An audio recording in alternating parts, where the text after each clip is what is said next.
అధికారిని కాదు.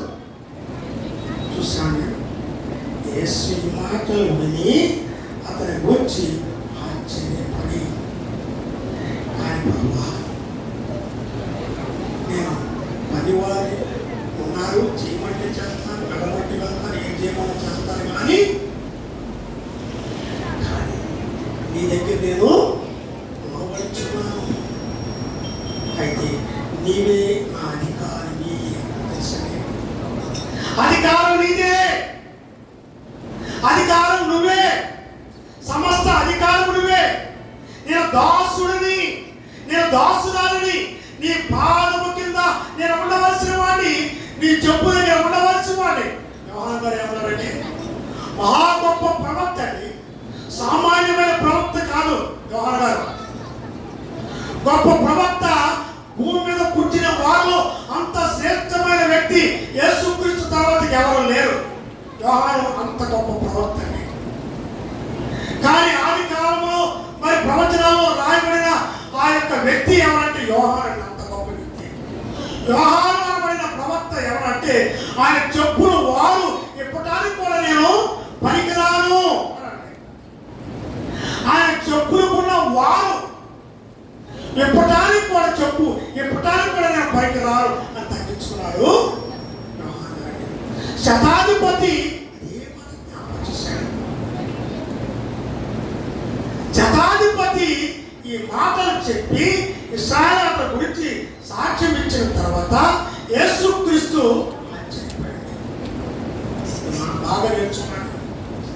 మారు మనసు పొంది బాప్తిసం పొందిన తర్వాత మనకు ఒకటే ఒకటి జ్ఞాపకం చేసుకోవాలి. మనకి వచ్చేది ఏంటంటే అతిశయము. ఒకటి అతిశయము, రెండు గర్వము, అహంకారము, స్వార్థము, స్వరీతి, నయనం, నేను అనే ఈ యొక్క లక్షణాలు ప్రతి వ్యక్తి నేను అని ఈ యొక్క అతిశయంతో చాలా మంది దేవుని మరి సమాజంలో దూషింపబడే పరిస్థితి. సమాజంలో అనేక మంది మనం దూషించడానికి కారణం ఏంటంటే ఇదే గర్వము, అహంకారము, అతిశయము, స్వార్థము యొక్క లక్షణాలు మనిషిని చంపేస్తాయి, విశ్వాసాన్ని చంపేస్తాయి. కానీ అన్యులైన ఈ వ్యక్తికి అవి ఇవ్వండి, అవి కలిగి ఉండలేదు, అవి మంచిది కాదు అంతే. అయితే యేసుక్రీస్తు ఆయన వైపు చూసి అన్నాడు, ఈ మాటలు విని అతని గురించి ఆశ్చర్యపడి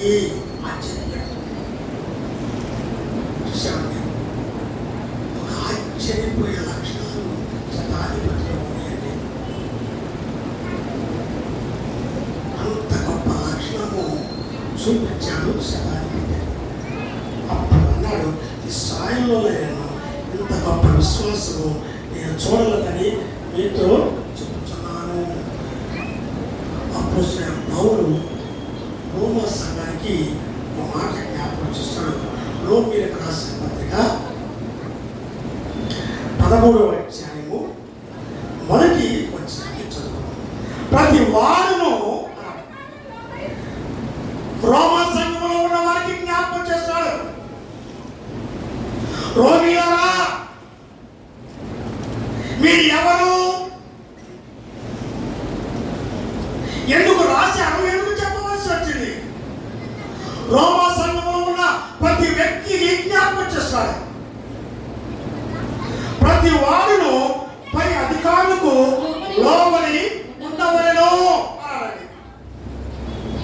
అంటే లేదు కనుక, ఉండలేదు కనుక, ఆ పద్ధతులు లేవు కనుక, ఆ లక్షణాలు వారికి లేవు కనుక అపోస్తలుడైన పౌలు రోమా సంఘానికి మాట రాశాడు.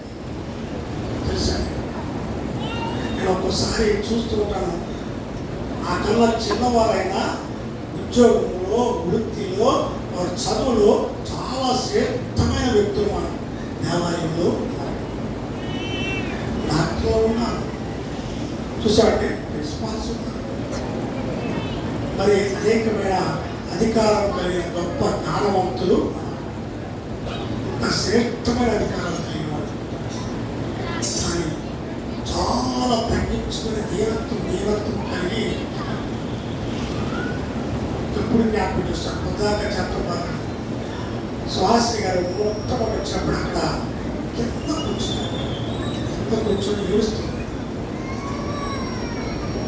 నేను అయిన తర్వాత ఎవరో కనుక్కున్నాను, వెళ్ళి అమ్మ మీరు ఎవరు, ఏ అవసరం ఉంది, ఏం కావాలి, మరి చాలా తీవ్రత్వం కలిగి ప్రార్థన చేస్తున్నారు కదా ఏంటి అడిగితే అప్పుడు చెప్పింది, నేను ఈ జిల్లా మొత్తానికి డిస్ట్రిక్ట్ మెడికల్ ఆఫీసర్ అండి, మొత్తానికి వాళ్ళ దగ్గర నుంచి కృష్ణా జిల్లా మొత్తానికి డిస్ట్రిక్ట్ మెడికల్ ఆఫీసర్ అయ్యా.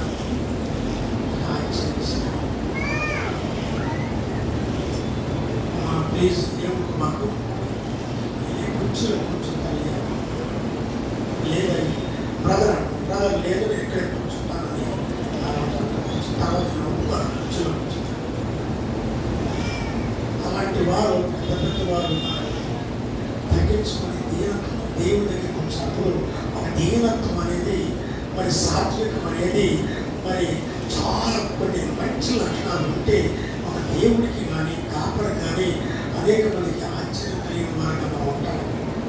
అపోస్తలుడైన పౌలు రోమా సంఘానికి జ్ఞాపకం చేశాడు, ప్రతి వాడును నేనే కానీ నువ్వే కానీ ఎవరైనా ఒక బోధకుడైనా కాపరైనా సేవకుడైనా లేకపోతే ఇంకెవరైనా లోకంలో ఎంత పెద్ద అధికారం ఉన్నా ప్రపంచంలో ప్రాముఖ్యమైన వ్యక్తి అయినా సరే యేసు క్రీస్తు దగ్గర మోకరించి శిరస్సు వచ్చి సాష్టాంగపడి తగ్గించుకునే తత్వం కనుక ఉంటే ఆ వ్యక్తి ప్రయోజకుడు అవుతాడు, ఆ వ్యక్తి హెచ్చింపబడతాడు, ఆ వ్యక్తి గొప్పవాడిగా దేవుడు ఆశ్చర్యపోతాడండి. అపోస్తలుడైన పౌలు జ్ఞాపకం చేస్తాడు, నాతో సహా ప్రతి వాడు అధికారులకు లోబడి ఉండవలెను. శతాధిపతి ఎందుకు లోపడ్డాడు? అధికారానికి ఎందుకు లోపడ్డాడండి? ఆయన దేవుడు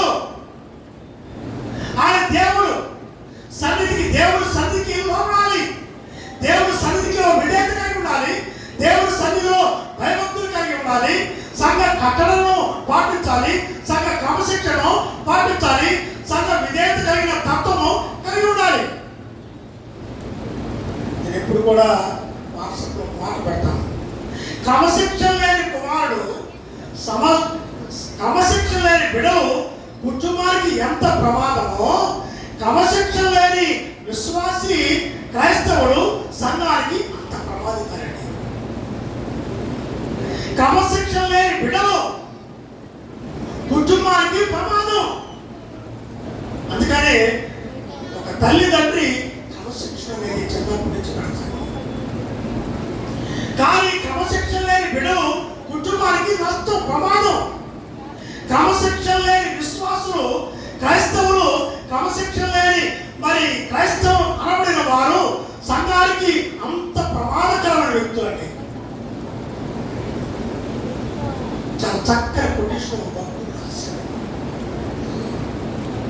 కానీ అపోస్తలుడైన పౌలు జ్ఞాపకం చేశారు, అధికారం అనేది ఉన్నది, ఆయనే అధికారము.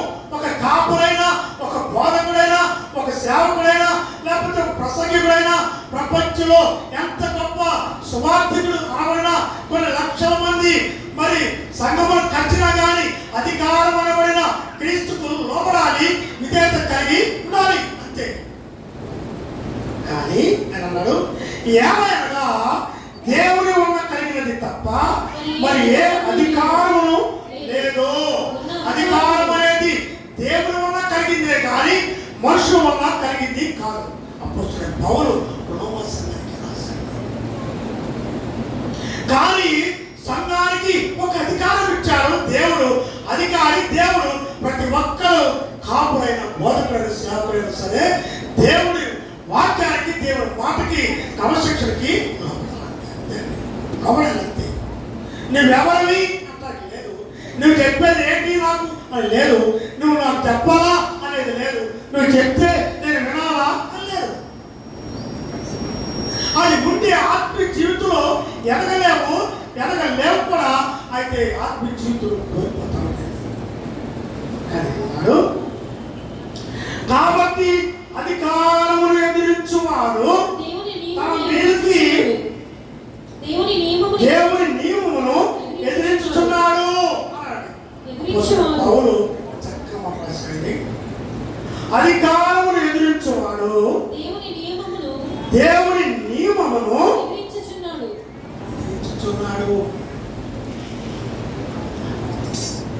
దేవుడు అంత శ్రేష్టమైన మాట రాశాడు. అయితే తర్వాత ఎదిరించువారు తమ మీద తామే శిక్ష తెచ్చుకొందురు.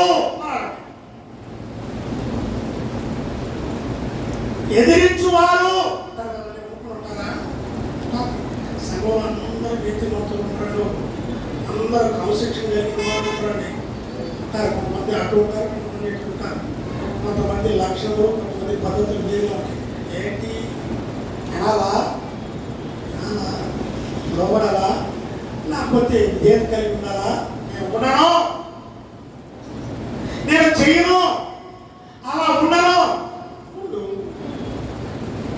అంతే కదండి, ఉండు అంటారు. కానీ పెద్దం తీసుకొని వెనకాల కొట్టి కొట్టి కొట్టి కొట్టి చిన్నపిల్లలు ఏమని చెప్తారండి. ఉండను, చెయ్యను, లోబడను, విధేయత కలిగి ఉండను, నా ఇష్టం ఉండు. నష్టం ఎవరికి? నష్టం ఎవరికి? శిక్ష ఎవరికి? అది నీకే అన్నాడు పౌలు గారు. అన్నాడు, వారికి తమ మీద తామే శిక్ష తెచ్చుకొందురు. లోబడలేదనుకో, అధికారానికి ఎదిరించారనుకో, తమ మీద తామే శిక్ష తెచ్చుకుంటారు. ఎవరు కొట్టవలసిన? ప్రభుత్వం చేయవారు చెడ్డ కార్యములకే కానీ మంచి కార్యములకు భయపడరు కారు.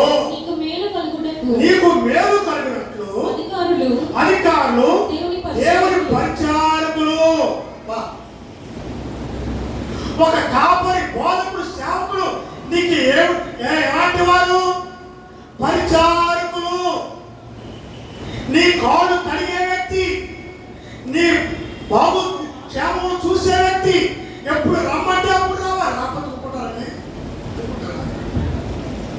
ఎప్పుడు పిలిస్తే అప్పుడు వెళ్ళాలి. 24 గంటల్లో ఎప్పుడు పిలుస్తారో తెలియదు, 24 గంటల్లో ఏ బాధ వస్తుందో తెలియదు, ఏ అవసరం వస్తుందో తెలియదు. అయ్యారో ప్రభువా అని అంటారు కదండి, దేవా అని అంటారు. మనకి ఎన్ని సమస్యలు అంటే ఎన్నో సమస్యలు. ప్రభువా అని మధ్యరాత్రి పిలిస్తే పలికేది ఎవరు? దేవుడు.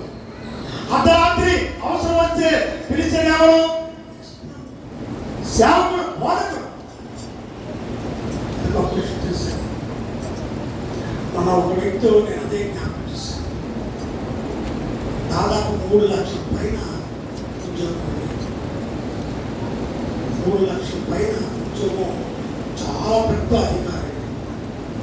గుండె ఆపరేషన్ అయి ప్రార్థన చేసి మాట్లాడుతున్నాను, అయ్యా దయచేసి నేను మనమే, భార్య లేదు, బిడ్డ లేదు, ఒక్కడే అయ్యా నేను ఏ సమయంలో ఫోన్ చేసినా, ఎంత సమయమైనా, ఎంత మధ్యరాత్రి అయినా కానీ, ఏ యొక్క సమయమైనా సరే ఒక్కసారి ఫోన్ చేసి అయ్యారు వస్తారా అని అడిగితే చాలు, నేను వెంటనే నీ వరకు. దేవుడిచ్చిన బాధ్యత భారమది. వెళ్ళలేదు అనుకో, దేవుడే తప్పు చెప్పాలి. వెళ్ళలేదు అనుకో, దేవుడు శిక్షిస్తాడు. వెళ్ళలేదు అనుకో, తీర్పులో న్యాయపట్టినట్టు కనబడాలి. ఒక సేవకుడు, బోధకుడు కనుక ఏ సమయంలోనా ఎంతటి మరి అవసరం అక్కలో ఉన్నా కానీ వచ్చే ఆ తత్వము కాపాది. కనుక వారు నీకు పరిచారకులు అన్నాడు. సేవకులు నీకు పరిచారకులు, పరిచయం చేసేవాడు. ఎంత పరిచయం చేస్తారండి, ఎంత తగ్గించుకుని పరిచయం చేస్తారు. ఎక్కడ కావాలంటే అక్కడికి, ఏ పని కావాలంటే ఆ పని, ఏది కావాలంటే అది చేసే తత్వము సేవకులు యొక్క పరిచారకులు అన్నాడు. చూసామండి అన్నాడు.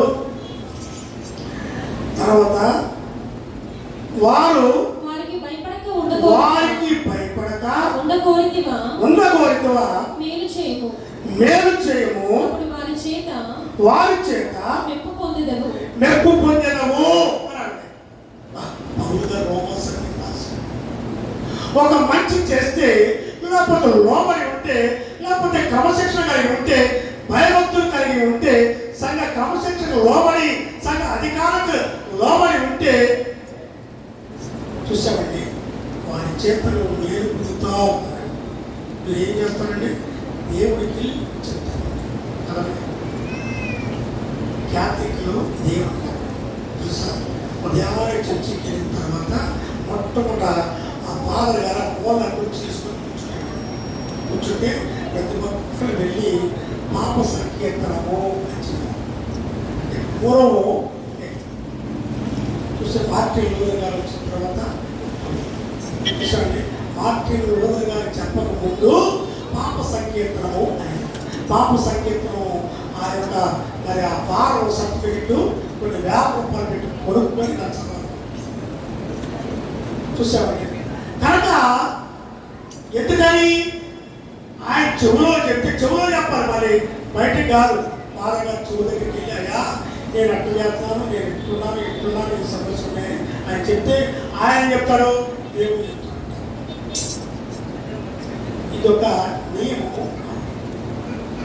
కానీ మనకి అయితే వారికి భయపడక ఉండగోరితేవా మేలు చేయము, అప్పుడు వారి చేత మెప్పు పొందినము. భయపడాలి, దేవుడికి భయపడాలి, ఒక అధికారికి భయపడాలి, లేకపోతే సేవకుడికి భయపడాలి, లేకపోతే హాపరికి భయపడాలి. భయాలు లేవండి. చూసామండి, భయం అనేది పోయింది. కారణం ఏంటంటే అపవాది అలా చేస్తారు. పౌలు చాలా సూక్ష్మమైన అవసరమైన శ్రేష్టమైన మాటలు రోమన్ సంఘానికి నీకు మేలు కలగాలి అంటే, నీ కుటుంబానికి మేలు కలగాలంటే, మేలు చూడాలంటే నీవు ఇలాంటి చేసి వారి చేత ఎక్కువ పొందాలి. ఒక దైవ సేవకుడు పెద్దగా చదువుకోలేదు, కానీ ఒక సంఘంలో దైవ సేవకుడు మరి బుధవారమో శనివారమో అలా కుర్చీ చేసుకొని కూర్చుంటే, సారి నేను ఆయన దగ్గర ఒక పని మీద వెళ్తే, చూడండి అయ్యగారు మీరు ఇలా కూర్చోండి అన్నాడు. కూర్చుంటే ఒక పెద్ద విజయవాడలో ప్రాముఖ్యమైన డాక్టర్ గారు కారు వేసుకొని వచ్చి కారు అక్కడ పెట్టి చక్క వచ్చేసి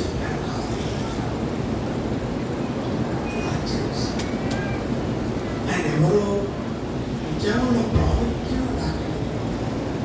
కారు వచ్చాను, బియ్యాన్ని వచ్చాను అనేది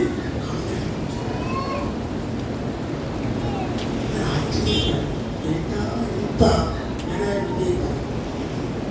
బ్రదర్ చూడండి, సంఘ క్రమశిక్షణ అనేది చాలా ప్రాముఖ్యమైన. నీకు మేలు కావాలి అంటే, మేలు పొందాలంటే, నీకు అనేకమైన ఆశ్రదములు మరి పొందాలి అంటే అధికారానికి లోబడాలి. అధికారం అనగా దేవుడికి లోబడాలి. అధికారం ఇచ్చిన దేవుడికి సేవకులకి, అప్పుడు వారి చేత మెప్పు పొందవు.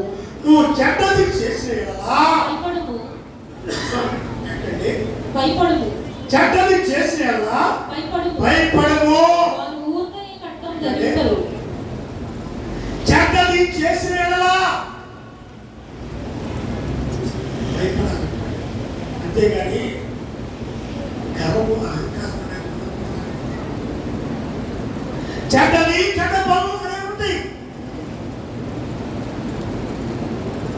కానీ ఒక విశ్వాస రక్షింపబడిన వ్యక్తి 100% ఎప్పుడు కూడా దేవుడితో, కాపలతో, బోధకులతో వినిపించి పొందలేరండి. ఒక రీతిలో భయపడే తత్వం అనేది చాలా శ్రేష్టమండి.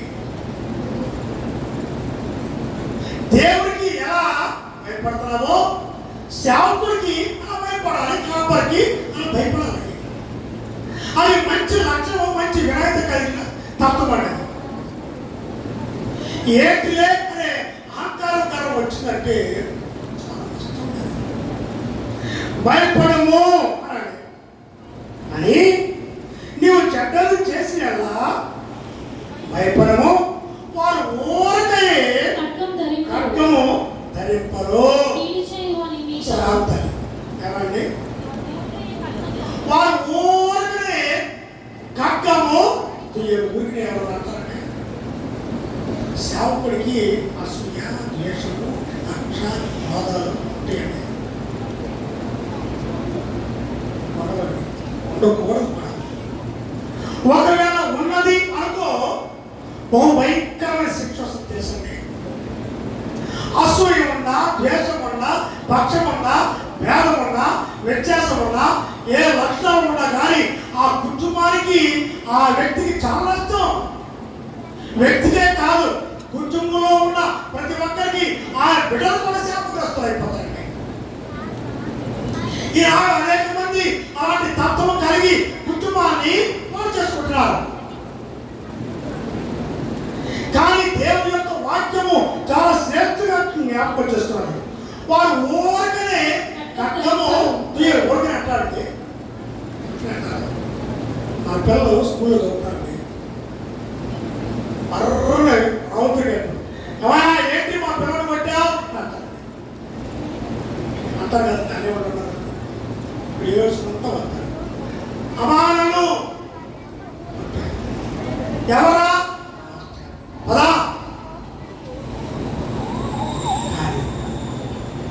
చేసిన పని తెలుసా? వాడు ఏ పని చేస్తాడో నీకు తెలుసా? ఒకవేళ నేను గద్దించలేదనుకో, వాడిని నేను కొట్టలేదనుకో, వాడిని శిక్ష లేదనుకో, వదిలేస్తా. వాడిని పట్టించుకోను.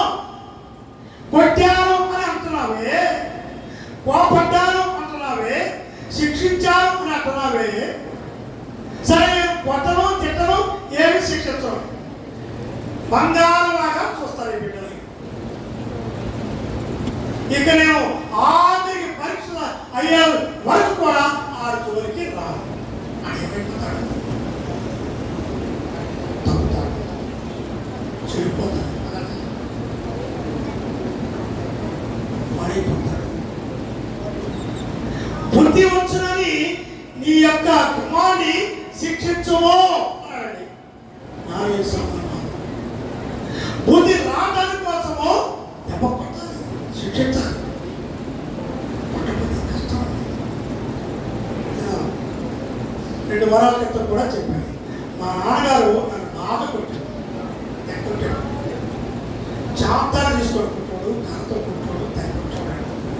ఎన్ని కొట్టినా తత్వం మారేవాడు. స్నేహాలు సినిమా చూసాడు. స్నేహాలే ఎక్కువ. కానీ దెబ్బనేది దేవేంద్రుడు సమానం. దెబ్బనేది దేవేంద్రుడు సమానం. దెబ్బ కొడితే ప్రయోజకుడు అవుతాడు, శిక్షిస్తే గొప్పవాడు అవుతాడు, శిక్షిస్తే ప్రయోజకుడు అవుతాడు. లేదు, కానీ సేవకులు ఊరికనే ఖడ్గము తుయ్యరు. ఏదో లోపం ఉన్నది, ఏదో పొరపాటు ఉన్నది, ఏదో తప్పు చేస్తున్నాం, ఏదో పొరపాటు చేసే తత్వము లక్షణం మనం ఉన్నది. 100కి 100 సంఘ క్రమశిక్షణ పాటించి సంఘ విధేయత కలిగిన వారు ఎవరైనా అంటారండి? చాలా మంది చాలా భయభక్తులు కలిగి, భక్తి కలిగి, వినయ విధేయతలు కలిగి, క్రమశిక్షణ కలిగిన మరి విశ్వాసులు మరి బిడ్డలు ఉన్నారు. వారికి దేవుని యొక్క ఆశ్రితమైన మేలు వారి కుటుంబానికి బిడ్డలకి దేవుడు ఇస్తాడు. కానీ వారు ఊరికనే ఖడ్గం జరిపి కీడు చేయు వారి మీద ఆగ్రహం చూపుటకై వారు ప్రతికారము చేయు దేవుని పరిచారకులు. దేవుని తరపున చేయబడిన పరిచారం చేసే వాళ్ళు ఏ అవసరమైనా కానీ, అది ఎంతటి అవసరమైన తత్వము సేవకుడికి, బోధకుడికి, కాపరికి దేవుడు ఇచ్చారండి. అది చేయాలి. అంతని పరిచారం చేసే తత్వము అధికారికి ఉన్నది. అప్పుడు జ్ఞాపకం చేశాడు. కాబట్టి ఆగ్రహమును బట్టి మాత్రం కాక మనసాక్షిని బట్టి లోబడి యొక్క ఆవశ్యకము. పౌలుగా రాసిన మాట్లాడి హృదయం పడ్డదైపోతుంది. చూసామండి, చాలా ప్రాముఖ్యమైన రాశాడు. అన్నాడు మనస్సాక్షి బట్టి. చాలా బాగా జ్ఞాపకం చేస్తాడు. మనకి హృదయంలో ఒక మనస్సాక్షి ఉన్నది. అది దేవుని యొక్క మరి ఆత్మని. కాలు కలిపామంటే అది చెప్తుందండి. మాట మాట్లాడామంటే చెప్పిందండి. ఎక్కడికి వెళ్తున్నామో చెప్పిందండి. ఏ పనికి వెళ్తున్నామో చెప్పిందండి. ఏ పొరపాటు పనో ఆత్మ తెలుసండి. ఎక్కడికి వెళ్తున్నావు, ఏ పని మీద వెళ్తున్నావు అడగరండి. భర్త అడగరా, భార్య అడగండి. దేవుడు మనసాక్షి అనేది దేవుడి యొక్క ఆత్మ అనేది మనకు తోడుగా ఉన్నది.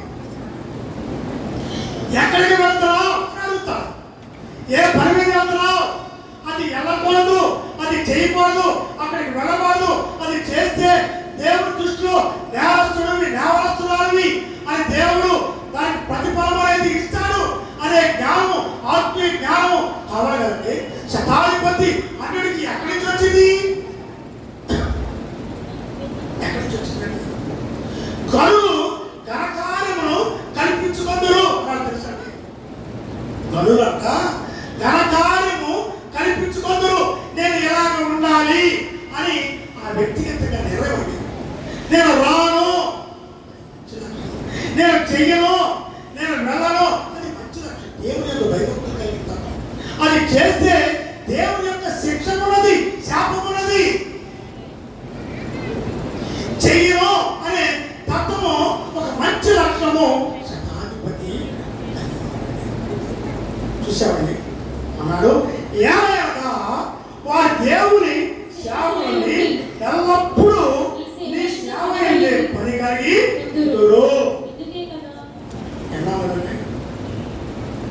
సేవకుడు, కాపరి, దేవుడు సమస్తం కూడా ఎల్లప్పుడూ తన ఇంటి కదా, తన బిడ్డల కన్నా చూశాడు. తన ఇంటిలో అవసరతలు ఉంటాయండి. తన ఇంటిలో మరి పనులు ఉంటాయండి. చూసామండి. కనుక ఉన్న తన యొక్క మనస్సు, తన యొక్క ఆలోచన, తన యొక్క భక్తి ఎప్పుడు తెలుసండి సంఘంలో ఉన్న విశ్వాసం మీద. అయ్యో వారు మన బిడ్డలే, మనకి ఏం కావాలో, ఏ అవసరం మనదో, మరి ఎప్పుడు ఏది కావాలి, ఎక్కడికైనా వెళ్ళే ఆ యొక్క పని చేసే తత్వము, శ్రమపడే తత్వము కాపరికి, సేవకుడికి, బోధకుడికి ఇచ్చాడు. అవునని జ్ఞాపకం చేశాడు. చూసండి, ఎల్లప్పుడూ సేవ ఏంటి పని కలిగింది. 100కి చూసాండి 24 గంటలు రోజుకండి. 24 గంటల్లో నిద్ర ఉండదు, ఆహారం. ఈ ఎండాకాలం ఉండదు, చూసాండి. నేను ఎప్పుడు జ్ఞాపకం చేస్తాను.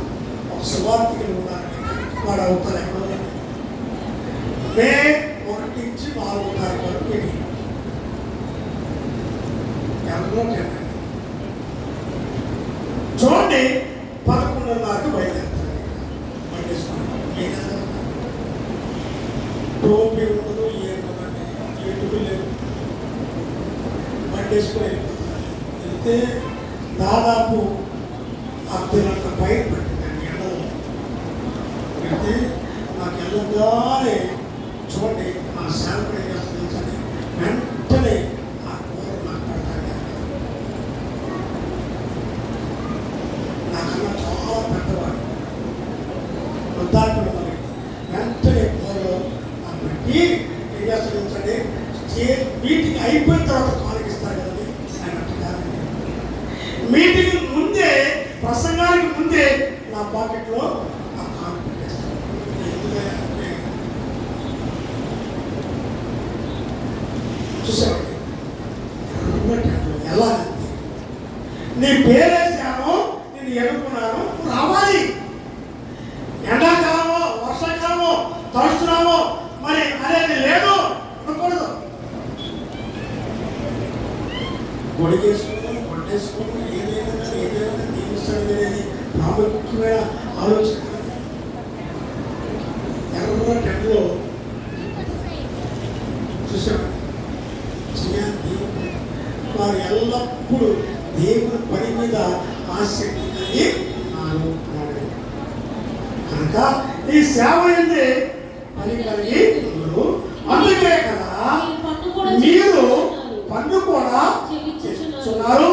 కాబట్టి ఎవరికి పన్ను వారికి ఎవరికి సుఖమో వారికి సుఖము చెల్లించుడి.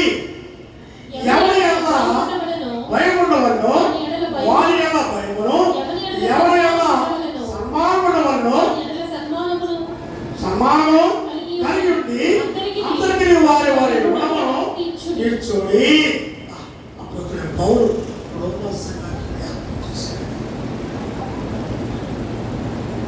ఎన్ని లక్షణాలు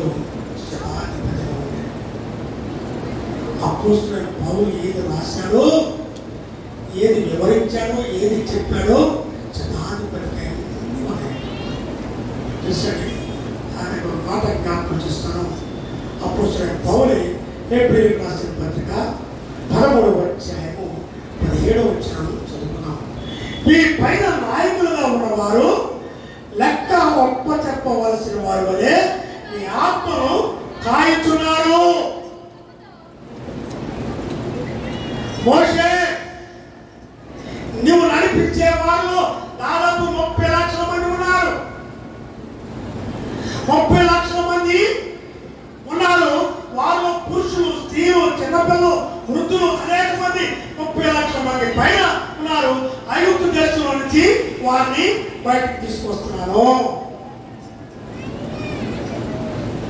వారిని జాగ్రత్త అని చెప్పాడు.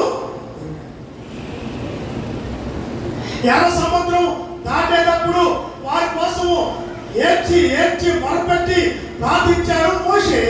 ఎర్ర సముద్రం దాటిన తర్వాత వారి గురించి ఏడ్చాడు మోషే అని అన్నారు. దాహం వేస్తుంది, ఆకలేస్తుంది, కానీ మోషే మొరపెట్టాడండి. ప్రభా ఏ ఒక్కరు నశించకూడదని ఏడ్చి ఏడ్చి ప్రలాపించాడు మోషే. దేవుడు చూడండి ఎంత గొప్ప కార్యం చేస్తున్నాడు చెప్పాడు. కనుకనే అప్పుడు పౌలు వారికి జ్ఞాపకిస్తాడు. మీ పైన నాయకులుగా ఉన్నవారు లెక్క అప్ప చెప్పవలసిన వారు వలె మీ ఆత్మను కాయించున్నారు.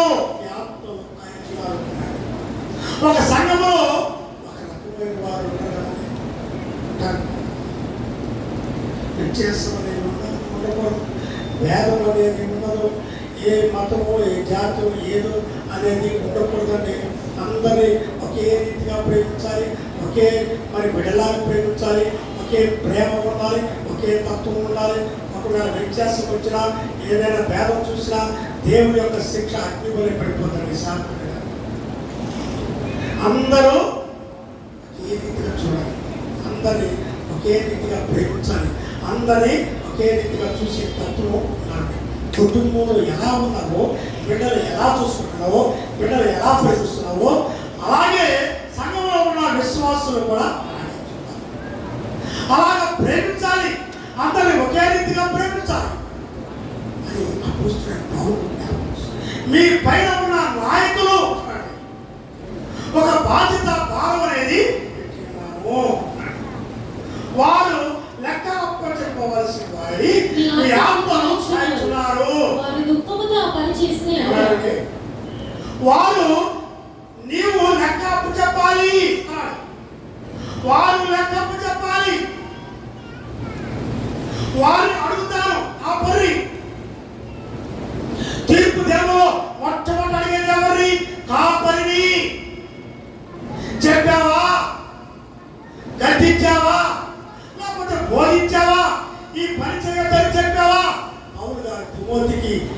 హెచ్చరికలు ఇచ్చాడు తెలుసండి.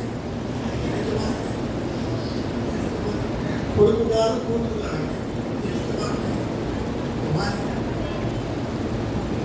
ఇవ్వాల్సిన బాధ్యత పౌరుకి ఇచ్చాడు, ఇవ్వాల్సిన బాధ్యత కాపరికి ఇచ్చాడు.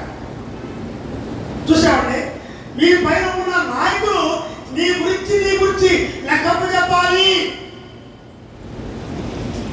కనుక వారి విషయంలో చాలా జాగ్రత్త అనాలండి. కానీ వినేవారు ఉంటారు, విన్నవారు ఉంటారు కదండి. అక్కడ ఒకే రీతిలో ఉంటారు మరి వాళ్ళ గురించి ఏం చేయాలి? లెక్క తీసుకొని కొట్టాలా, లేకపోతే ఇంకేదైనా శిక్ష అత్తవారు ఇట్టవారిని శిక్షించాలండి? ప్రార్థన చేయాలి. దారి తప్పారు, ప్రార్థన చేయాలి. దారి తప్పుతున్నారు, కన్నీరు కట్టాలి. సరైన మార్గంలోకి రావటానికి కన్నీరు కట్టి మరి వరపెట్టే తత్వము ఉండాలి. ఎందుకని నిన్ను లెక్కడుగుతాను అన్నారండి దేవుడు. కనుక వారు లెక్క చెప్పాలి అని నీ విషయమై వారు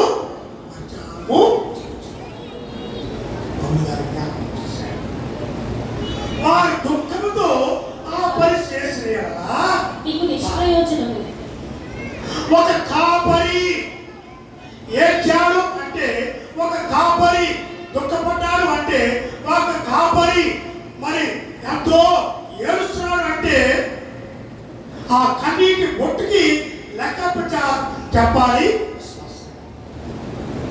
పౌలు గారు అన్నాడు, దాదాపు 3 సంవత్సరాల పైనుంచి నేను ఏడుస్తున్నాను, ఏడ్చి చెప్తున్నాను అన్నాడు. 3.5 సంవత్సరాల నుంచి మీకు ఏడ్చి చెప్తున్నాను, ఆయన వింటలేదు అన్నాడు. ఇక ఆ సంగతి మరీ కూడా చెప్పలేదు. పౌలు గారి కంటే ఎక్కువ చెప్తున్నాను కాదు, కానీ నాది అదే వచ్చాను. అసలు ఎందుకు వచ్చాను? హాయిగా ముందు తిని ప్రశాంతంగా ఇంటికి పడుకోవచ్చున్నాను. నీకు నాకేం తక్కువ అన్నీ ఉన్నాయి. శుభ్రంగా ఒక మొదటి వయసులో ఏంటని బాధ. ఇంత వయసులో 4 గంటలు నిలబడి అరిసి చెప్పవలసిన బాధ. శుభ్రంగా ఎందుకంటే బాధలో కష్టాలు. శుభ్రంగా ఒక మొదటి తిని మొదటి చేసి మధ్యాహ్నం సాయంత్రం చేసి హాయిగా పడుకుంటే సంగతి చూసానండి.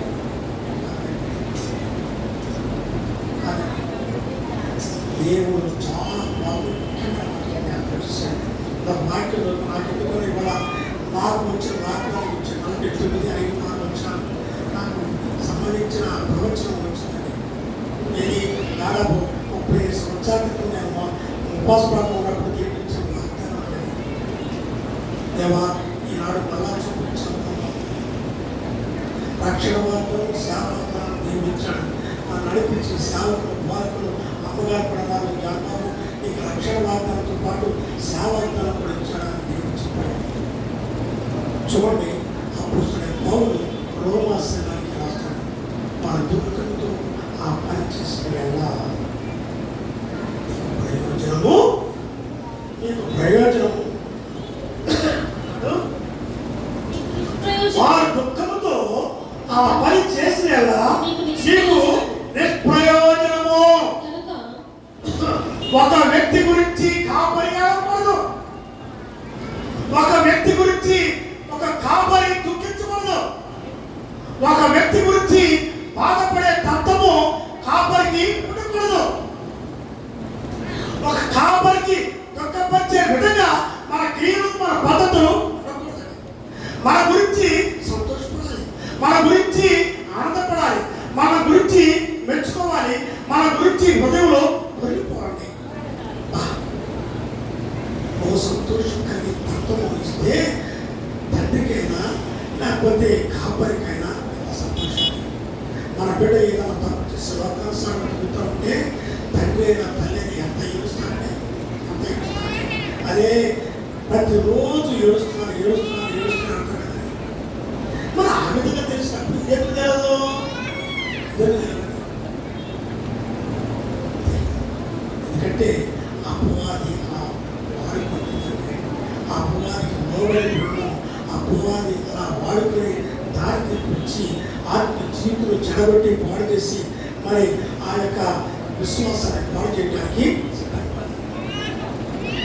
కనుక అపోస్తలుడైన పౌలు రోమ సంఘానికి చాలా సత్యాలు జ్ఞాపకం చేశాడు. వారి దుఃఖంతో ఆ పని చేసి ఎలా చూశాడు. మీకు ఎప్పుడు జ్ఞాపకం చేస్తాను, రాజుల 2వ గ్రంథము జ్ఞాపకం చేస్తాను. సందర్భం వచ్చిన కనుక రాజుల 2వ గ్రంథము 14వ అధ్యాయం హజాయేలు గురించి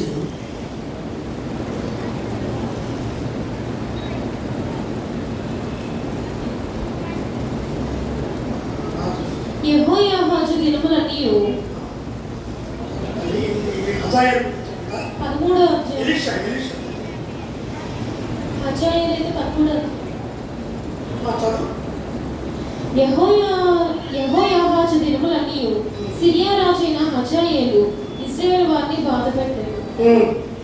కానీ యెహోవా వారి మీద జాలిపడి వారి యందు దయించి అంతకుముందు ఎలీషా ఏడుస్తున్నాడు, బహు ఏడుస్తున్నాడు. చూడండి 8వ అధ్యాయం.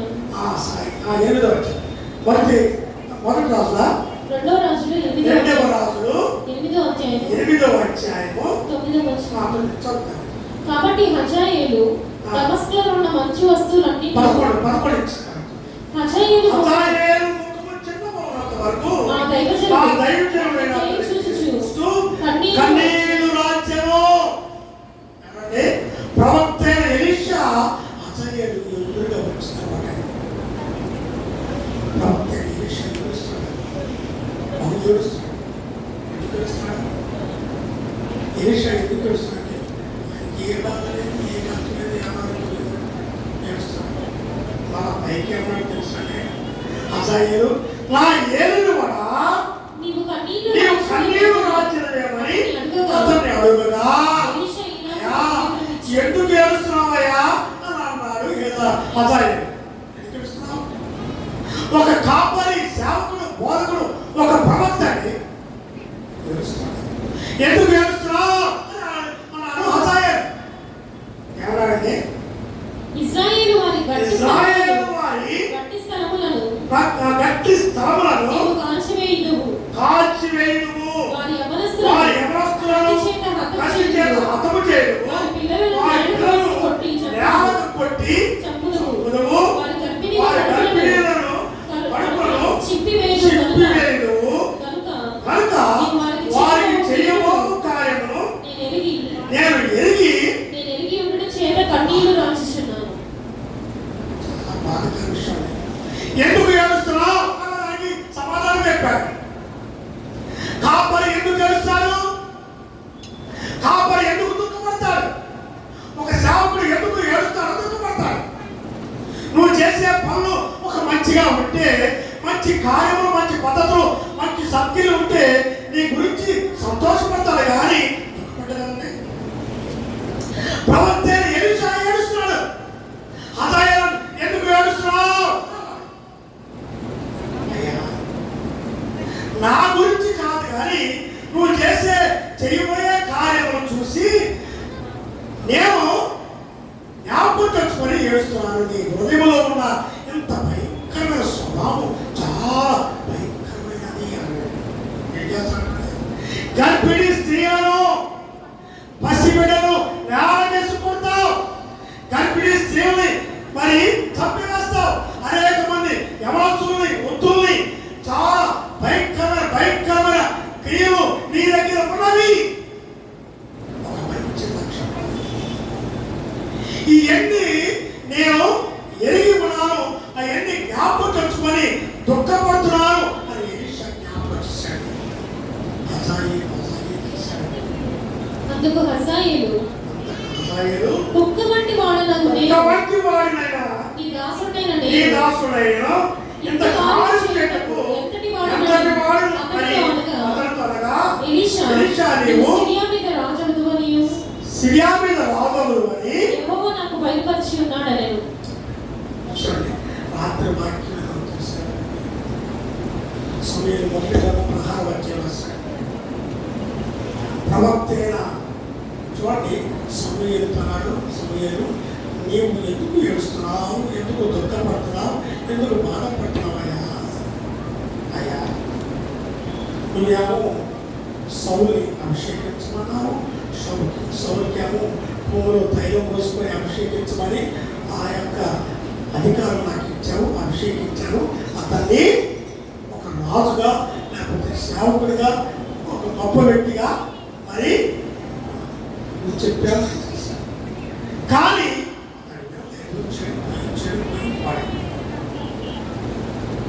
కనుక అతన్ని ఎన్నుకున్నాము.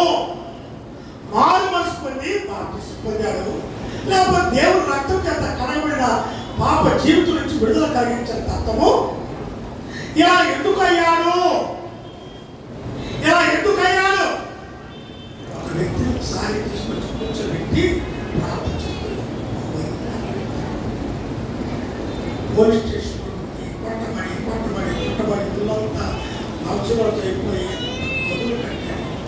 ఎక్కడే కూర్చోబెట్టి ప్రార్థన చేస్తా ఊరికే అయా ప్రార్థన చేసుకొని చేసి ఇట్లా మరి తొడబెడిస్తే ఇంకొక మొదలు కట్టాడు. ఏంటయ్యా ఏంటంటే అందులో పోలీసులు కుట్టిన దెబ్బలకి కాళ్ళు మరి ఆ పిక్కలన్నీ కనరాలన్నీ కూడా కదులు కట్టి నడిపించి ప్రాంతం నడిపించి వాటి పాపాలు ఒప్పుకొని చేసిన తర్వాత బాప్టిజం ఇచ్చిన తర్వాత మాకు ఏం చెప్పారంటే పౌలు అని పెట్టారు.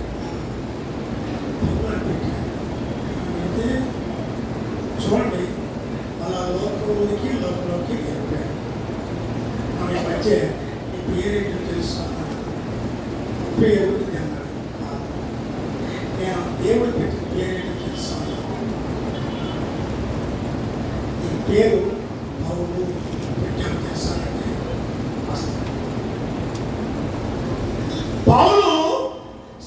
పౌలుగా మారాడు. నీవు సౌలాని జీవితం వచ్చి పౌలుగా మారావు. మన సౌలుగా ఎందుకు వెళ్ళావు? పాత జీవితానికి ఎందుకు వెళ్ళావు? పాత అలవాట్లు ఎందుకు వచ్చి, పాత క్రియలు ఎందుకు వచ్చాయి? మంచి వార్తలు ఉంటారు. ఒక పెద్ద ఐపీఎస్ ఆఫీసర్ అండి, చాలా ఉన్నత స్థితిలో ఉన్న వ్యక్తి, డిఎస్పీ హోదాకి వెళ్ళాడు, మంచి అధికారికి వెళ్ళాడు. చాలా భయంకరమైన మరి దుష్కారం పాపం చేయడం వల్ల అతన్ని తగ్గించి పారేసేసి మళ్ళా కింద స్థితి కానిస్టేబుల్ స్థితికి వచ్చాడు. పనికిరాము. ఏ అధికారం అయితే పొందామో, ఏ అధికారం అయితే ఇచ్చానో అధికారం వచ్చి మనకు వచ్చాడు, కిందకు వచ్చాడు. హదయలో జాగ్రత్త, దేవుడిని ఆశీర్వదించి అనేకమైన ఆశీర్వాదాలు ఇచ్చాడు.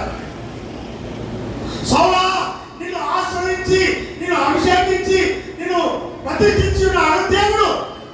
కానీ జరగట్టుకున్నామని ఏడుస్తూ ఉంటే సమూయేలుతో ప్రవక్త సమూయేలు ఎందుకయ్యా ఏడుస్తావు? ఆ వ్యక్తి గురించి వదిలేయి అన్నాడు. విడిచిపెట్టేసాయి, అది నేను చూసుకుంటాను,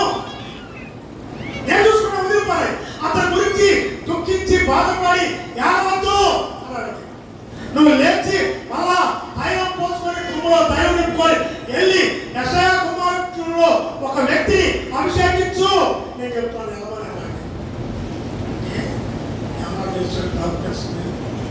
ఈ సౌలు తెలిస్తే వాళ్ళు చంపేస్తారు. సౌలుకు తెలిస్తే ఏం చేస్తాను? చంపేస్తాడు. నువ్వు ప్రవక్తవి, చంపేస్తాడు. నువ్వు ప్రవక్తవి, కొడతాడు.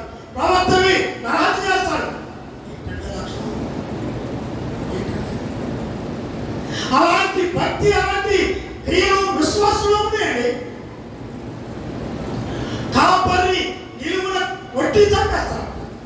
ఒక ఎలక్షన్ వెళ్తే చెప్పండి, ఎలక్షన్ జరుగుతుంటే బయట పోలీసులు చూస్తూనే ఉన్నారు. అంటే ఆ ఎలక్షన్ జరిగినప్పుడు చాలా చాలా క్లిష్టమైన పరిస్థితుల్లో చాలా మంది స్త్రీలు, దాదాపు 10-15 మంది స్త్రీలు చేసండి ఆ గొడవ జరుగుతుండే గమానే ఆ పరిశుద్ధమైన గ్రంథంలో కారం పట్లాలు తీశారండి. కారం పట్లాలు తీసి ఆ శత్రుత్వం కలిగిన పగవారితో కళలో పెట్టి టక టక టక ఒక విశ్వాసులు మారుమనసు పొంది బాప్తిసం పొంది విశ్వాసులుగా ముద్ర వేయబడిన మరి విశ్వాసులు దేవుని సన్నిధికి వచ్చేటప్పుడు బైబిల్లో పరిశుద్ధమైన గ్రంథంలో ఎందుకు కారం పట్లాలు పెట్టుకున్నాం? హృదయంలో పాపం ఎందుకున్నది? పాప క్రియలు ఎందుకున్నవి? దేవుని సన్నిధికి వెళ్ళేటప్పుడు పరిశుద్ధంగా ఉండాలి, పరిశుద్ధమైన జీవితం కలిగి ఉండాలి కదండి, శాశ్వతం అనేది ఉండాలి కదండి. ప్రవక్త అంటున్నాడు నన్ను చంపేస్తాడు. చంపే లక్ష్యము అంతలో మనం కనుక నీకు ఒక సూత్రం చెప్పాలి, సూత్రం చెప్పి పంపించాడు దేవుడండి. చూసామండి కనుక చాలా భయంకరమైన తత్వం కలిగి నాకు అందుకని దేవుడు ఎప్పుడు సంఘంలో ఉన్న వారిని జ్ఞాపకం చేస్తాడు. వారి దుఃఖంతో ఆ పని చేసి ఎలా మీకు నిష్ప్రయోజనం కనుక దుఃఖంతో కాక ఆనందంతో వచ్చినట్టు వారి మాట విని వారికి లోబడి ఉండుడి అన్నాడు. లోబడి ఉండుడి. ఈ ప్రమాణాలు ఈ మాట చేస్తాడు తెలుసండి. లోబడి ఉండుడి. లోబడి అది అధికారాన్ని ధిక్కరించుకుంటుంది.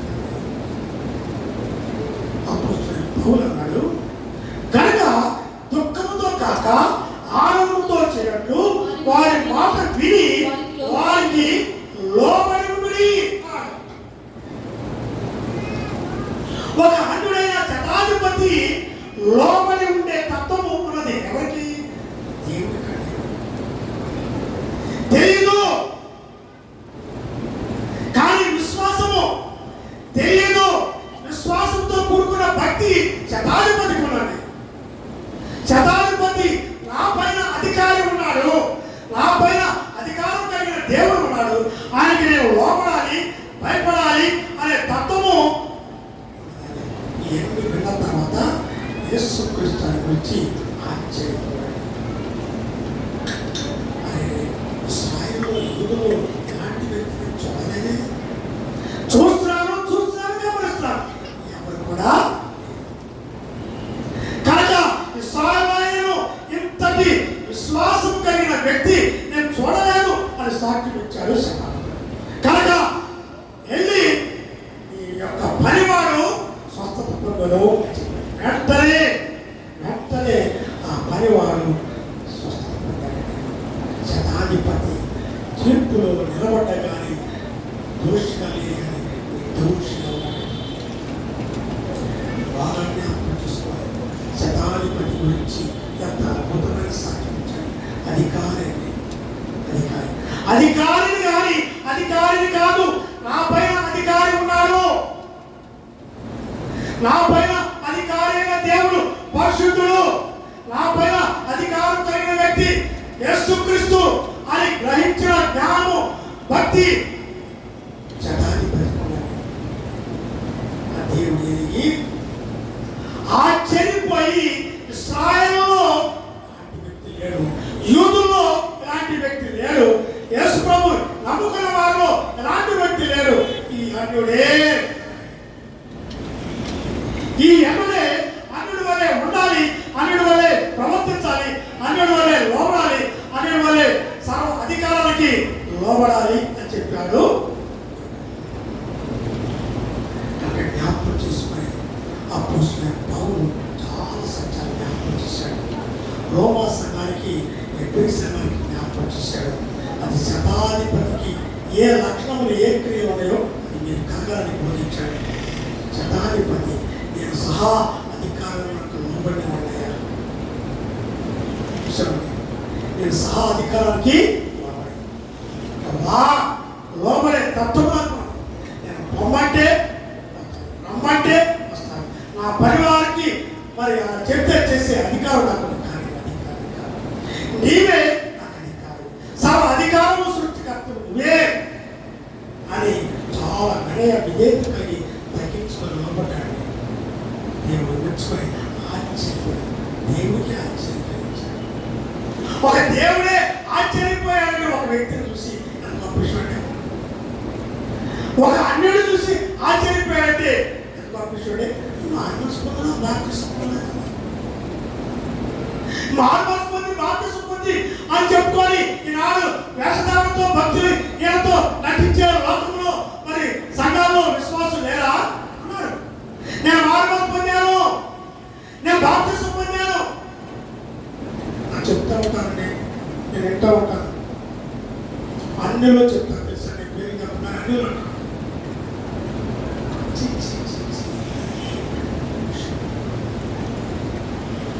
కానీ భక్తి లేని క్రియలు, సత్యలు, భయభక్తు లేని క్రియలు శూన్యం.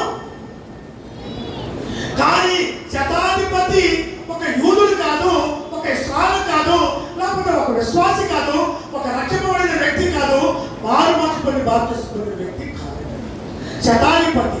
కానీ అంటులైనా కానీ, ఒక విగ్రహాధికుడైనా కానీ, దేవుడు ఎరగని వ్యక్తి అయినా కానీ, దేవుడి యొక్క హృదయాన్ని కదిలించి మెప్పించబడిన తత్వము శతాధిపతులు ఉన్నది. ఇశ్రాయేలును చూపించాడు. కూడి ఉన్న ఇశ్రాయేలా, యూదులారా జ్ఞాపకం చేసుకోండి, ఈ శతాధిపతి అనుడైన వ్యక్తి చాలా మరి పద్ధతులు, క్రియలు, ఆత్మీయ జీవితంలో మంచి లక్షణములు ఇతనికి ఉన్నవి. ఇతడు దేవుని యొక్క అధికారానికి లోబడిన వాడని ఇలా ఉండాలి.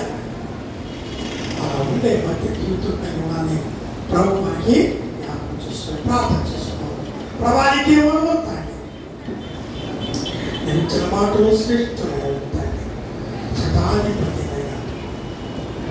అయినా అన్యుడు కానీ ఆయన మెప్పించబడిన హృదయం, క్రియలు పెంచుకున్న ప్రభావం, అలాంటి లక్షణము, క్రియలు నేను కలిగితే జీవితం నేను ఆనందపరిచి విడుదల చేయమని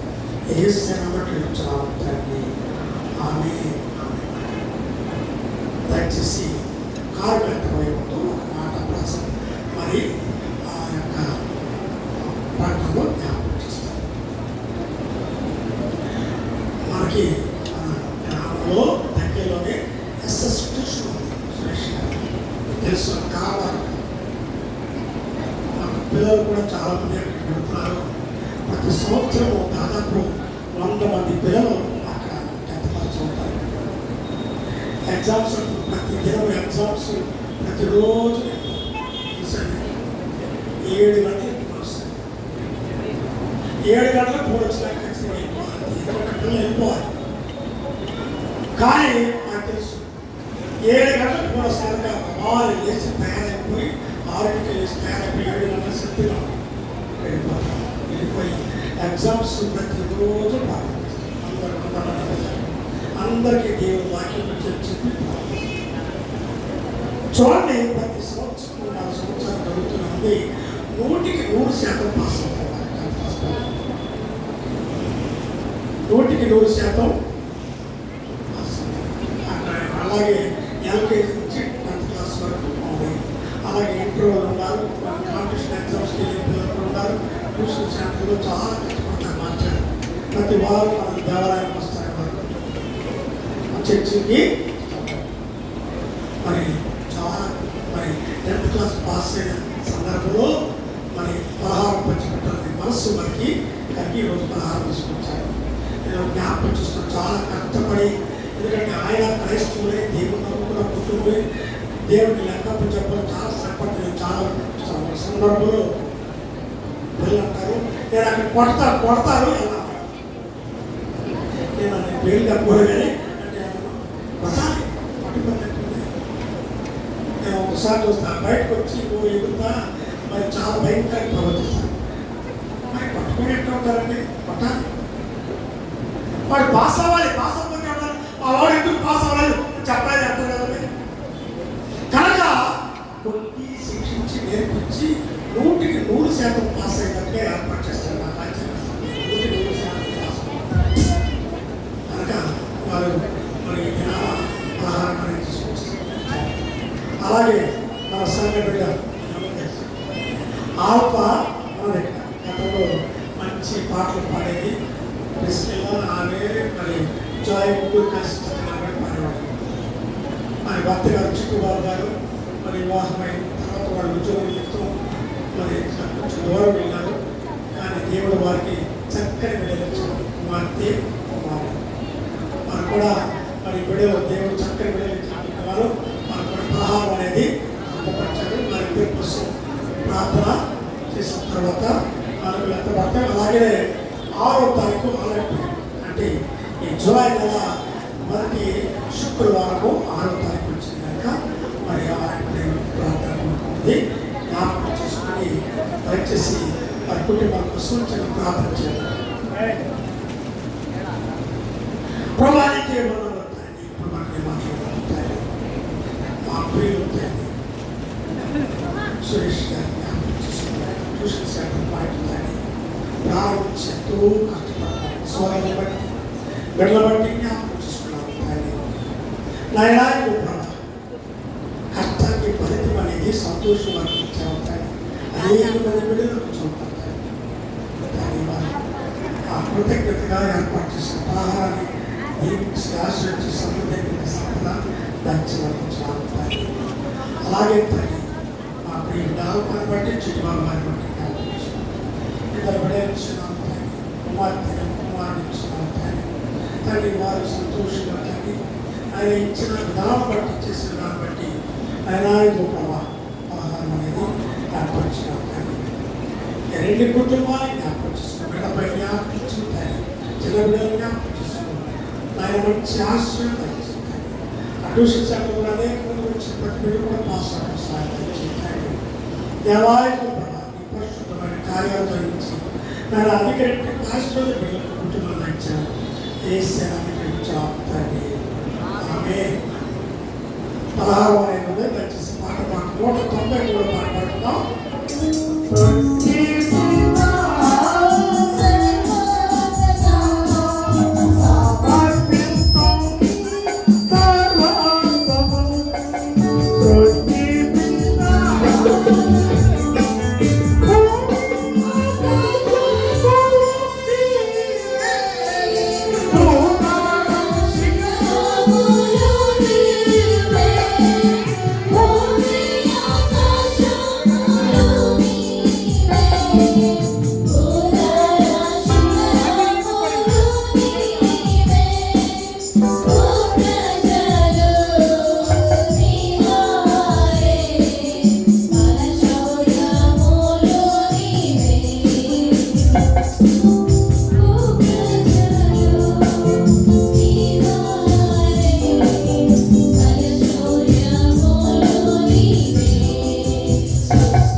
Thank you.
ఇక్కడ పాంప్లెట్ ఉంది, చాలా మంది తీసుకోలేదు కదా. పాంప్లెట్ ఉంది. ఈ పాంప్లెట్ గురించి జ్ఞాపకం చేస్తాను.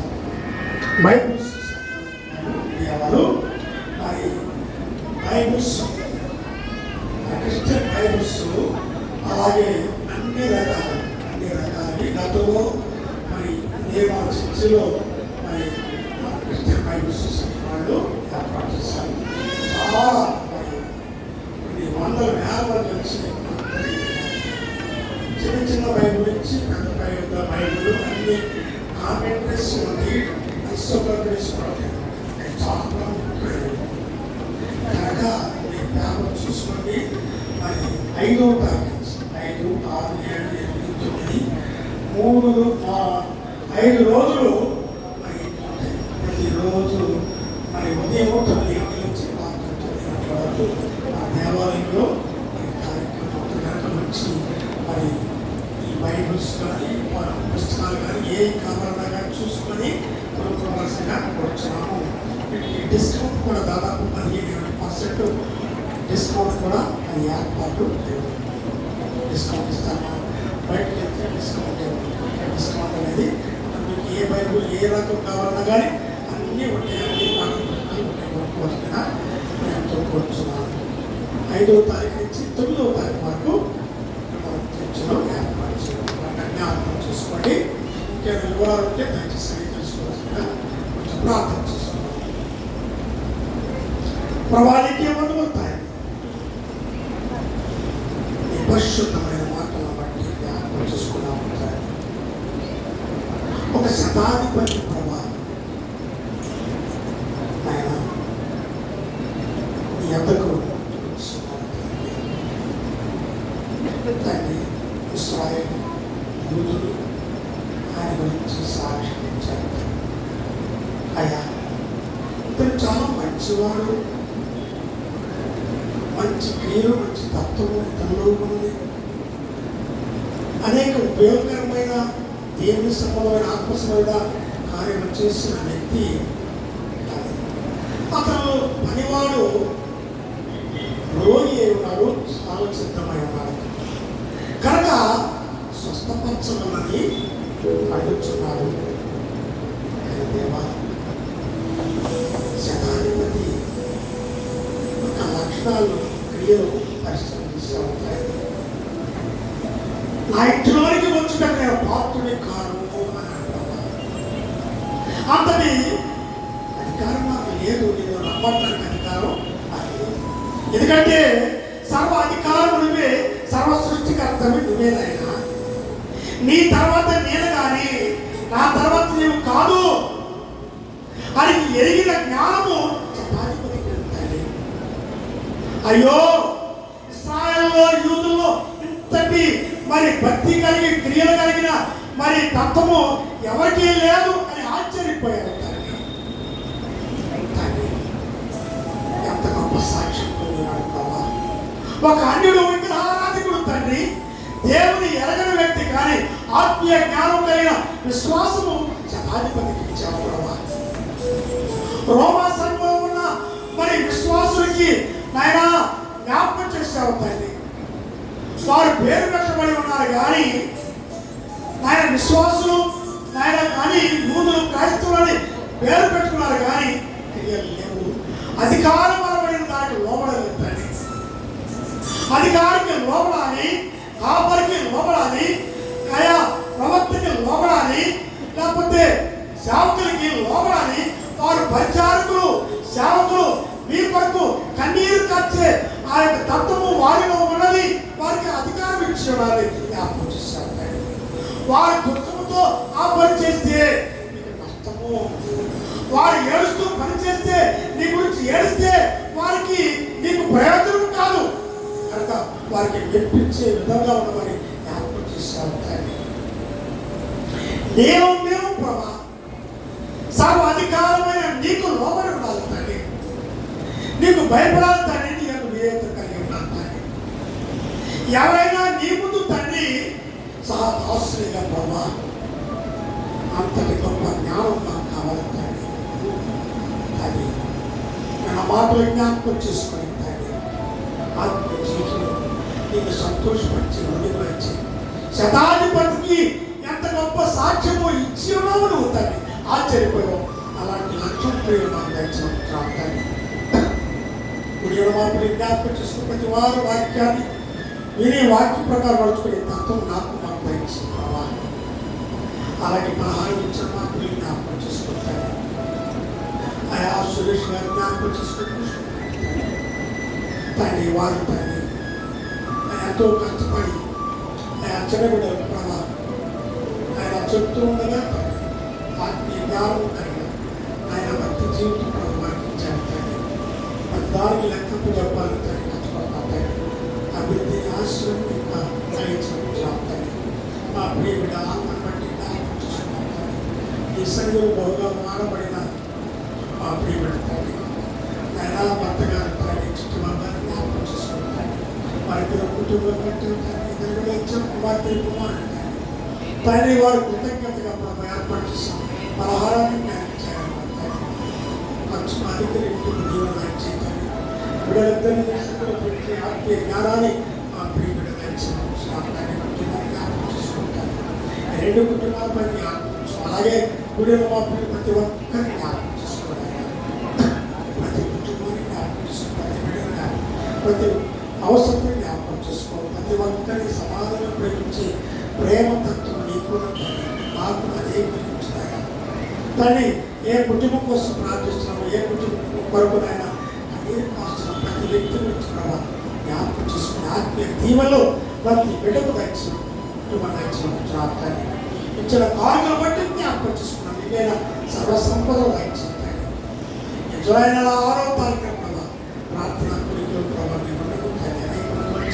ప్రార్థించి మీరు ప్రతి ఒక్క దయచిన కానీ వాతావరణం బాగుపోయినా కానీ మా ప్రియ బిడ్డల ప్రభావ ఎంతో శ్రద్ధ కలిగి వచ్చాయి. అనేక మంది రాలేకపోయారు. దేవా తండ్రి మంచి వాతావరణం ఏ సమయానికి ఇది గమనించినా మీరే ఆయన సర్వసంపదలు ప్రతి ఆస్తులు ప్రతి కుటుంబాన్ని దయచేయాలి. ఎడుచుడుగా నీ పరిశుద్ధ ఆస్తులు మాకు దయచేయాలి. ఏ సేవ ఆమె పదవులండి నేను ఉపశుద్ధ పరచబడగాక వచ్చేదాకా నీ చిత్రంలో చుట్టూ భూమి మరి ఆమె పంపించి మన ప్రాణం చేయవచ్చు ప్రకారం ప్రారంభించు అవసరంలోకి రాజ్యం శక్తి మహిమాని రక్తమైన స్వామి ఆమె తండ్రి అయిన దేవుని కుమారుడు యేసుక్రీస్తుడు పరిశుద్ధాత్మ సహవాసం ఇప్పుడు సదాకాలం మనందరికీ ప్రతి కుటుంబానికి నిత్యము తోడేదాక ఆమె బలకాయకులు పాల్గొనేవారు దయచేసి మోకరించి ప్రార్థిస్తున్నాం. ఈ పాంప్లెట్ అందుకునే వారు దయచేసి ఉండి అందరూ తీసుకొని ఇంకెవరికైనా మరి మంచి అవకాశం డిస్కౌంట్ కనుక మరి వచ్చుకోవాల్సిందిగా పెట్టుకోకూడదు. 5వ తారీఖు వచ్చిన సాయంత్రం ఇది 9వ తారీఖున ఉంటుంది. మామూలే 5వ తారీఖు శుక్రవారం చెప్పండి.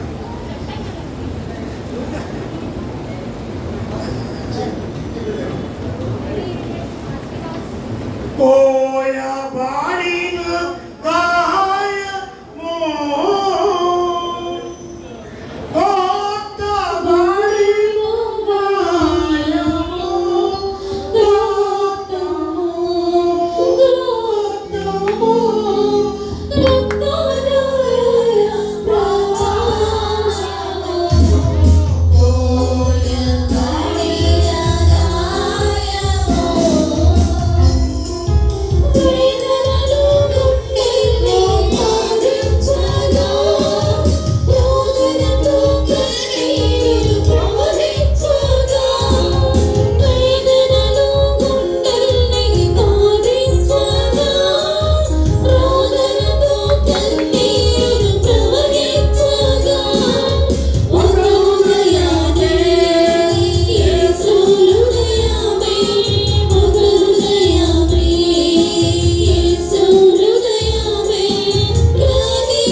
ఇది నీ శరీరము నీ రక్తం తండ్రి. ఇది త్రాచుండగా ప్రతి ఒక్కరికి ప్రభావ ప్రతి ఒక్కరికి ఆత్మ జీవులు శక్తి మనం చెప్తండి. నాయనాటికి ప్రభావ మీరు ఆశ్రయించమని ఏ సేవకి చాపుతండి. ప్రభావ యేసుక్రీస్తు తాను పట్టుకున్నాను వారిని పట్టుకుని కృతజ్ఞతాస్తుతులు చెల్లించి వెలిచి తన శిష్యులకు ఇచ్చాను. ఆమేన్.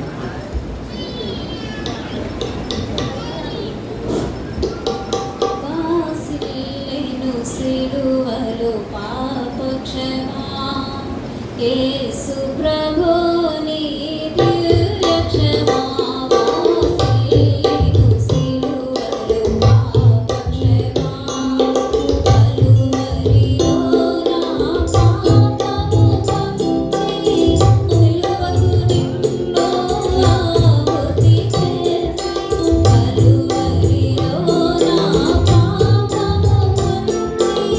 సిలువకు నిన్ను ఆహుతి చేసి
ఇచ్చిన ఈ పరిశుద్ధమైన శరీరము రక్తము నీవు ప్రభా తండ్రి ఆనాడు ఇస్రాయేలుకు ఇచ్చిన ఆహారము తండ్రి అయా అది భూ సంబంధమైనది. అది తిని వారు ఇస్రాయేలు చనిపోయారు. ఈ శరీరము తిని రక్తం త్రాగువారు మరి ఎన్నటి చనిపోవడం అవుతాయి.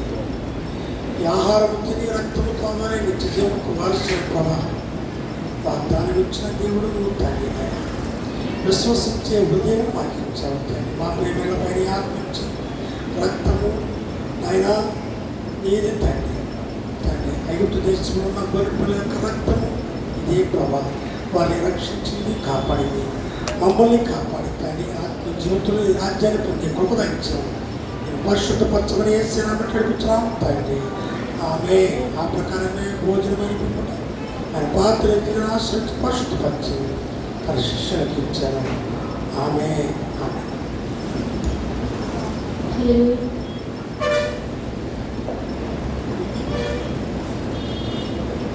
నీవే కదా నా ఆరాధనా, ఆరాధనా స్తుతి ఆరాధనా, ఆరాధనా స్తుతి ఆరాధనా. యూదా స్తుతి గోత్రపు సింహమా యేసయ్యా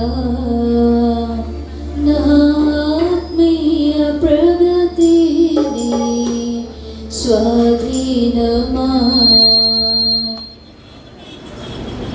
యూదా స్తుతి గోత్రపు సింహమా యేసయ్యా నా ఆత్మీయ ప్రగతిని స్వాధీనమా. నీవే కదా నా ఆరాధనా, ఆరాధనా స్తుతి ఆరాధనా, ఆరాధనా స్తుతి ఆరాధనా. నీవే కదా నా ఆరాధనా, ఆరాధనా స్తుతి ఆరాధనా, ఆరాధనా స్తుతి ఆరాధనా. యూదా స్తుతి గోత్రపు సింహమా యేసయ్యా నా ఆత్మీయ ప్రగతిని స్వాధీనమా. యూదా స్తుతి గోత్రపు సింహమా యేసయ్యా నా ఆత్మీయ ప్రగతిని స్వాధీనమా.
పరిశుద్ధమైన శరీరమును రక్తము ఆయన సమస్తము వాక్యము శరీరం అన్నారు తండ్రి.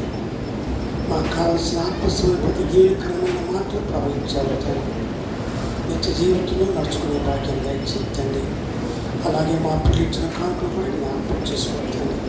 ప్రతి సమృద్ధి ప్రతి ఆశీర్వాదం స్వరించుకుని మీరెట్లో సర్వదీవులు దయచమని సేనామట్లకి వచ్చినాం తండ్రి.